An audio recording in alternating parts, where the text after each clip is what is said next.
البدع والأهواء، أهل البدع العقائدية وأهل البدع السياسية.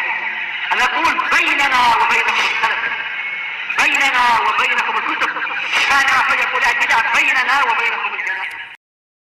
Bismillahirrahmanirrahim. Ada pertanyaan, apa sebenarnya makna hizbiyah dan apa hukumnya? Hizbiyah itu diambil dari hizb, yakni adalah nisbat. Hizb memiliki beberapa makna. Disebutkan oleh Al-Imam Tabari rahimahullah beberapa makna, di antaranya adalah an-nasir. Hizb artinya adalah penolong, sebagaimana di dalam kitab tafsir beliau. Dan juga dalam kitab tafsir beliau menyebutkan al-hizb artinya al-fariq, yaitu kelompok. Dan juga hizb artinya adalah al-jun, tentara. Wal ajba, para pengikut. Wal ahza, wal ashab, yaitu para pendukung atau para sahabat. Yaitu sahabat seseorang dipanggil hizb, kelompok. Sebagaimana dalam tafsir beliau. Beliau juga menyebutkan al-hizb artinya adalah al-wali, yaitu penolong. Maka kalau dikatakan hizbur rajul, maksudnya adalah teman-teman orang itu yang berjalan di atas pendapat dia. Ahzab itu adalah at-tawaifu minan nas, kumpulan dari orang, kelompok-kelompok dari orang. Jadi di sini kita mendapatkan beberapa gambaran. Hizb itu adalah kelompok pendukung, pembela, dan juga apa dikatakan yaitu sekumpulan orang yang mengikuti pendapat pemimpinnya, dikatakan hizb. Sebagaimana di dalam An-Nihayah fi Gharibil Athar yang disebutkan oleh Al-Imam Ibnul Asir. Dan juga lihat kitab Al-Mukhassas karya Imam Ibnu Sidah Al-Andalusi. Dan disebutkan oleh Ar-Raghib Al-Asbahani rahimahullahu ta'ala, hizb artinya adalah jamaah yang di dalamnya ada kekerasan, dikatakan hizb. Kemudian beliau menyebutkan dalil firman Allah Ta'ala, Ayyul hizbaini ahsa lima labisu amada. Untuk kami mengetahui di mana dari dua kelompok itu yang lebih mengetahui berapa lama mereka itu tinggal. Kemudian dikatakan hizbus syaiton. Sebagaimana dalam firman Allah Ta'ala, walamma ra'al yaitu apa? Istilah hizb, yaitu dipakai untuk istilah hizbus syaiton, yaitu kumpulan yang memiliki keganasan. Itu diantara penggunaan maknanya aja. Demikian pula dalam firman Allah Ta'ala, walamma ra'al mu'minun al-ahzab. Ahzab kata beliau adalah ibaratun anil mujtami'in limuharabatin nabiyyi sallallahu alaihi wasallam. Yaitu orang-orang yang berkumpul untuk memerangi Nabi sallallahu alaihi wasallam. Adapun firman Allah Ta'ala, fa inna hizballahi humul ghalibun. Maka sesungguhnya golongan Allah mereka itulah yang akan menang. Maksudnya adalah ansarullah. Hizb artinya penolong. Sebagaimana dalam kitab Al-Mufradat. Dan disebutkan oleh Muhammad ibnu Muhammad al-Husaini rahimahullah, al-hizb itu adalah as-sinfu minan nas. Suatu jenis dari manusia, yaitu berkelompok-kelompok sehingga membentuk jenis-jenis tertentu. Allah Ta'ala mengatakan, kullu hizbim bima ladaihim farihun. Setiap kelompok mereka bangga dengan apa yang ada pada mereka. Maksudnya adalah, kullu ta'ifatin hawahum wahid. Hizb di sini adalah setiap kelompok yang keinginannya sama. Tetapi tentunya kita tahu firman Allah yang di dalam surat Ar-Rum tadi ini adalah celaan. Yaitu mereka membuat agama jadi tercerai-berai, berpecah belah, menjadi berkelompok-kelompok, dan setiap kelompok bangga dengan apa yang mereka miliki. Dan tidak layak untuk orang yang setia kepada Quran wa Sunnah, mengikuti pemahaman salaful ummah dikatakan sebagai apa? Sebagai kelompok yang masuk dalam jenis ini, sekedar berbangga-bangga dengan yang mereka miliki. Karena orang yang mengikuti Quran wa Sunnah dengan pemahaman salaf, seringkali mereka harus menahan hawa nafsunya, harus menahan keinginan pribadi, menahan syahwatnya. Lain dengan para pengikor hawa nafsu, memang mereka bangga dengan yang mereka miliki. Karena rata-rata hawa nafsu itu sedap. Makanya orang suka menggambar, suka memotret, karena itu sesuai hawa nafsu mereka. Demikian pula orang yang suka dakwah dengan cara nyanyian, cara lagu-lagu. Itu sesuai dengan hawa nafsu mereka. Demikian pula orang yang berdakwah dengan menggunakan apa? Atas nama dakwah mereka meminta-minta, mengemis. dan sebagainya.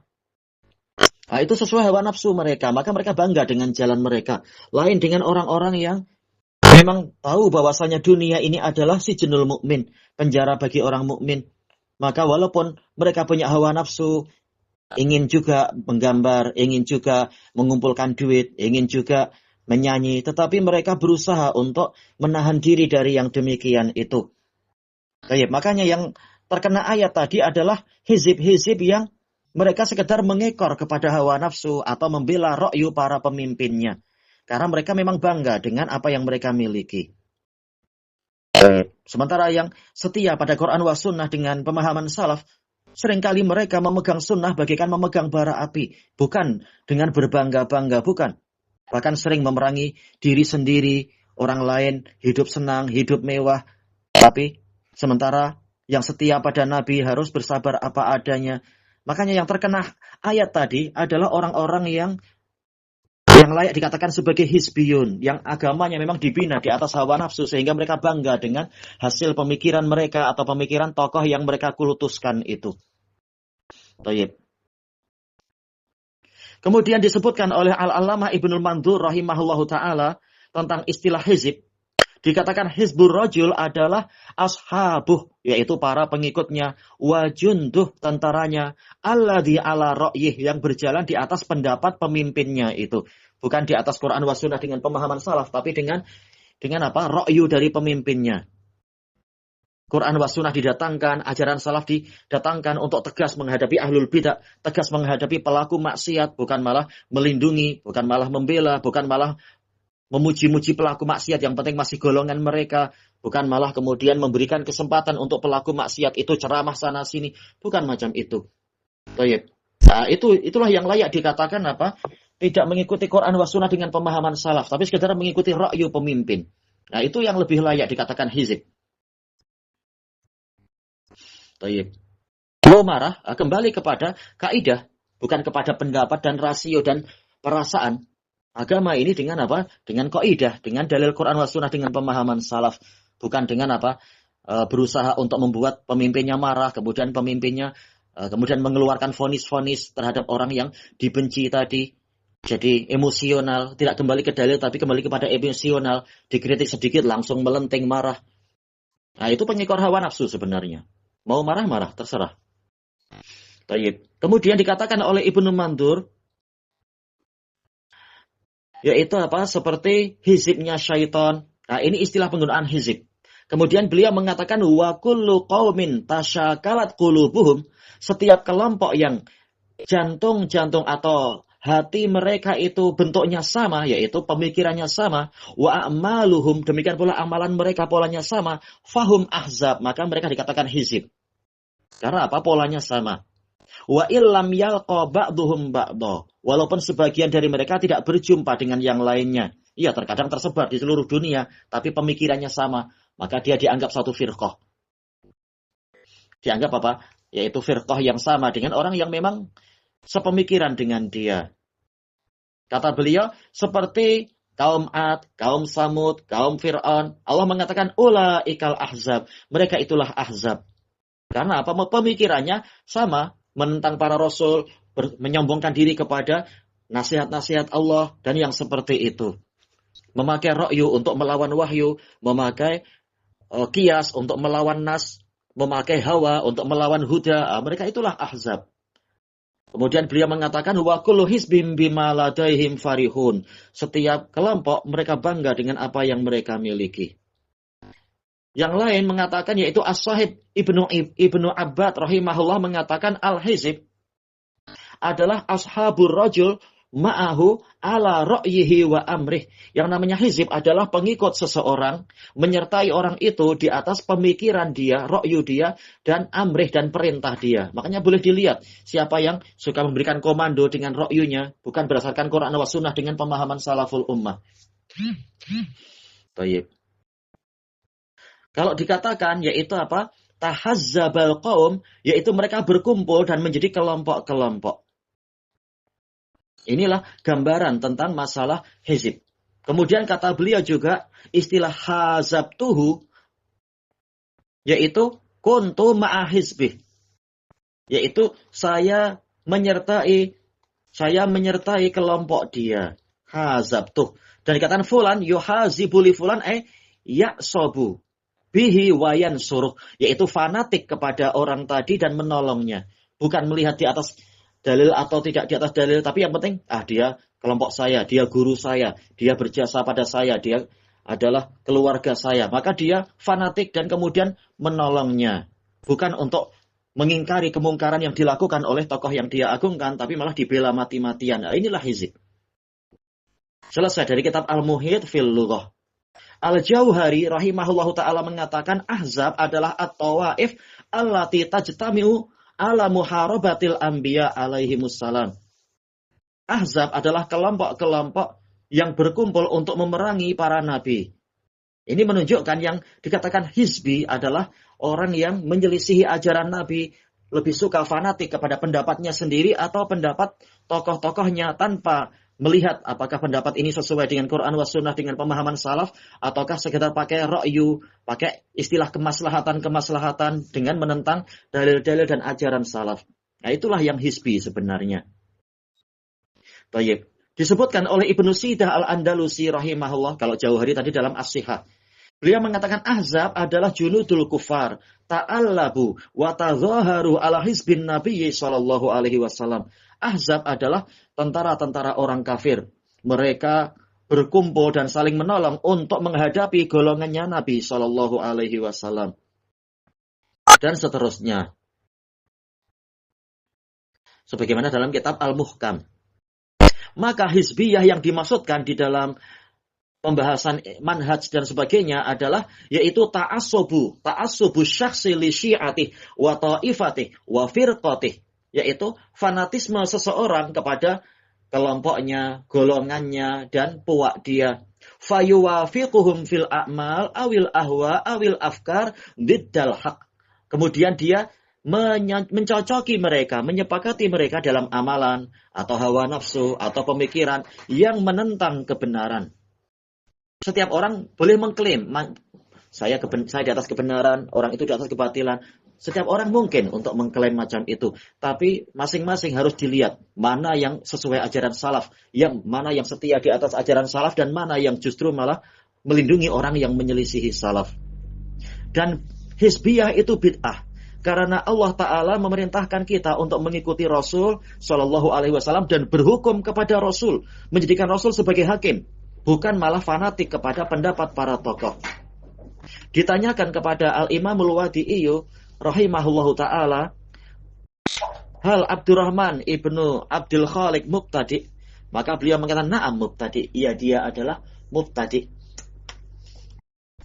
Madama yad'u ilal hizbiyah, selama dia mengajak kepada pengelompokan. Bukan pengelompokan seperti yang digambarkan para mumayyun, kamu sendiri berkelompok, kamu membela fulan. Bukan seperti itu. Karena apa? Orang yang membela Rasul dan membela salaf tidak dikatakan dia hizbi. Tetapi telah dijelaskan definisinya tadi, yaitu fanatik kepada ra'yu seorang tokoh atau yang seperti itu. Dan ra'yu semata-mata ra'yu, bukan betul-betul mengikuti ajaran salaf. Jadi semuanya dinilai. Lihat mana yang jalannya sesuai ikut salaf, mana yang justru malah melindungi orang yang menyelisihi salaf. Kemudian Imam Al-Wadi'i mengatakan, wa rabbul izzati yaqulu fi kitabihil karim wa'tasimu bihablillahi jami'an wa la tafarraqu. Berpegang teguhlah kalian dengan tali Allah semuanya dan jangan kalian bercerai-berai. Baik. Bukan maksudnya seperti yang disebutkan oleh para mumayyi'un, sudahlah kita bersatu semua, tidak perlu kita saling mengkritik satu sama lain. Bukan macam itu. Karena Allah dan Rasulnya sudah mengkritik orang yang menyelisihi shiratal mustaqim. Tetapi Allah Ta'ala sudah mengatakan kepada para sahabat, fa in amanu bimithli ma amantum bihi faqad ihtadaw wa in tawallaw fa innamahum fi syiqaq. Kalau mereka beriman seperti iman kalian wahai para sahabat, maka mereka telah mengikuti petunjuk. Namun jika mereka berpaling dari ajaran sahabat, maka mereka itu berada dalam perpecahan. Jadi dikatakan perpecahan adalah karena menyelisihi jalannya para sahabat. Yang ikut sahabat walaupun dia sendirian, tidak dikatakan dia berpecah belah. Karena dia setia di atas Shiratul Mustaqim. Yang dikatakan memecah adalah yang menjauh dari Shiratul Mustaqim. Dan Shiratul Mustaqim diketahui dengan dalil, dengan pemahaman salaf. Bukan dengan ra'yu tokoh mutaakhirin. Sejak dulu ini yang diajarkan kepada kami dengan dalil-dalilnya. Baik. Kemudian beliau mengatakan, yaitu Imam Al-Wadi'i mengatakan, wa idza kana min ahlil ilmi man yaqul. Apabila dari para ahli ilmu ada yang mengatakan innal muta'assiba lil madzahibil arba'ah, sesungguhnya orang yang fanatik pada madhab yang 4, auli wahidin minha, atau fanatik pada salah satu dari 4 madhab, yu'addu mubtadi'an, dia dinilai sebagai mubtadi'. Kama dzakarahu As-Sun'ani, seperti yang disebutkan oleh Imam As-Sun'ani fi Irsyadin Nuqad ila taysiril ijtihad. Fal muta'assibu li hadhil hisbiyat as-saqitah tu'tabaru bid'ah fata'assub. Maka ta'assub kepada hisbiyah yang hina ini, maka dia dinilai sebagai bid'ah. Silakan dilihat kelanjutannya di dalam kitab Tuhfatul Mujib 173. Imam Al-Wadi'i juga ditanya, hal man yantasibu ila hadhil jama'at minal ladzina la yu'rafuna anhum ayyu syai'in yu'addu minhum amla la ya'rifuna anhum ayya syai' yu'addu minhum amla. Apakah orang yang menisbatkan diri pada kelompok-kelompok itu dari kalangan orang yang tidak tahu tentang isi kelompok itu sedikit pun, apakah dia dihitung termasuk dari mereka atau tidak? Maka Imam Al-Wadi'i mengatakan alladzi yantasibu ilaihim, orang yang menisbatkan diri pada kelompok-kelompok tadi, wahamuhu nusratuddin, keinginan dia adalah menolong agama, wala ya'rifu anhum syai'an, tapi dia tidak mengenali kelompok itu sedikit pun, fahuwa ala niyatih, maka dia sesuai dengan niatnya. Walakin ba'da an yablugha anna hadhil jama'at mubtadi'ah, tetapi setelah sampai berita pada dia, yaitu sampai hujjah bahwasanya kelompok-kelompok ini adalah mubtadi'ah, wala yajuzu ayyantasiba ilaiha, telah sampai berita pada dia bahwasanya tidak boleh untuk menisbatkan diri kepada kelompok-kelompok ini, faqamat alaihil hujjah, maka telah tegak padanya hujjah, wajib alaihi ayyabta'ida an hadza, dia wajib untuk menjauh dari kelompok itu tadi. Selesai dari Gharatul Asyrarah yang kedua, halaman 34. Fadilatul Syekh Ahmad Ibnu Yahya An-Najmi rahimahullah mengatakan, wa mimma sabaqa na'lam, dan dari penjelasan yang terdahulu, tahulah kita annal hizbiyah bid'ah, bahwasanya hizbiyah adalah bid'ah. Bukan semata-mata mengelompok, tapi mengelompok untuk membela ra'yu tokohnya, bukan membela manhaj salaf dan membuktikan diri sesuai dengan ajaran salaf, tapi sekedar ikut ra'yu syekhnya, fanatik pada syekhnya, dan seterusnya. Walaupun syekhnya tidak mampu membuktikan yang dia ucapkan itu sesuai dengan jalan salaf. Li'anna Allah azza wa jalla saqaha masaqadzam, kata Syekh An-Najmi, karena Allah Ta'ala menyebutkan masalah hizbiyah dengan pola celaan fi mawadhi'a katsirah, di tempat yang banyak, min kitabih, dari kitabnya. Wa naha anha Rasulullah sallallahu alaihi wasallam, dan Rasulullah sallallahu alaihi wasallam melarang dari itu. Wa hadzara minha, dan Rasulullah melarang dari itu fi ahadits katsirah, di dalam hadis yang banyak. Sebagaimana dalam kitab Al-Mawridul Adab halaman 150. Fadilatul Syekh Muhammad Aman Al-Jami rahimahullah mengatakan, wa ammal jama'atu wa tahazzub hadza amrun mubtada'. Adapun kelompok-kelompok dan pengelompokan tadi, kita sudah tahu istilah tahazzub, yaitu berkelompok untuk fanatik pada ra'yu orang yang tidak maksum, yang tidak mau kembali kepada Quran wa sunnah, sekedar dibela walaupun ra'yunya menyelisihi ajaran salaf, maka ini adalah perbuatan bid'ah. Selesai dari Maktabah Muhammad Aman Al-Jami yang ke-34 halaman 42. Wallahu a'lam bishawab, walhamdulillahi rabbil alamin.